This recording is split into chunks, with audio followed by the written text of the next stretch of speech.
চাঁদ দেখা সাপেক্ষে আর একদিন পরেই পবিত্র ঈদ উল ফিতর, তাই শেষ মুহূর্তে বাড়ি ফিরতে উপচে পড়া ভিড় রাজধানীর কমলাপুর রেল স্টেশনে। সকাল থেকে নির্ধারিত সময়ে গন্তব্যে ছেড়ে গেছে প্রায় সবগুলো ট্রেন। আগাম টিকিটে সময় মতো ট্রেন পেয়ে খুশি যাত্রীরা। এখনকার সেবা অনেক মানসম্মত, ভোগান্তি অতটা মনে হয়নি। টিকিট পাইছিলাম না, কালকে এক্সট্রা বই টিকিট ছাড়ছে, তারপর গেছি, মানে টিকিট কাটছে আর কি।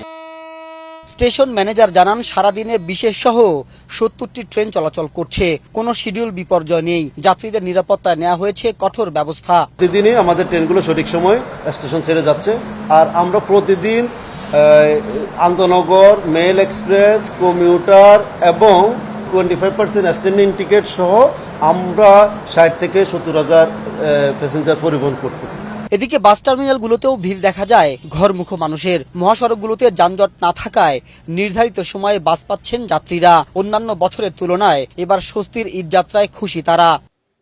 সায়দাবাদ বাস টার্মিনাল পরিদর্শন করে সড়ক পরিবহন সচিব জানান, এবারের ঈদ যাত্রা স্বস্তিদায়ক হয়েছে। ঈদ শেষে কর্মস্থলে ফেরা মানুষের নিরাপত্তায় মহাসড়ক সহ বাস টার্মিনালগুলোতে নিরাপত্তা জোরদার থাকবে বলে জানান তিনি। আমরা কিন্তু কন্টিনিউয়াস মনিটরিং করতেছি।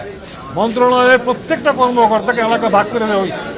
বিআরটি তার বাহিনী নিয়ে কাজ করতে, পুলিশ বাহিনী কাজ করতেছে, মালিক সমিতি কাজ করতেছে, শ্রমিক সবাই কাজ করতেছে। ঘরমুখো মানুষের ঈদ শেষে আবারও যাতে নিরাপদে কর্মস্থলে ফিরতে পারে সেজন্য ব্যবস্থা নেওয়া হয়েছে বলেও জানান সড়ক পরিবহন সচিব।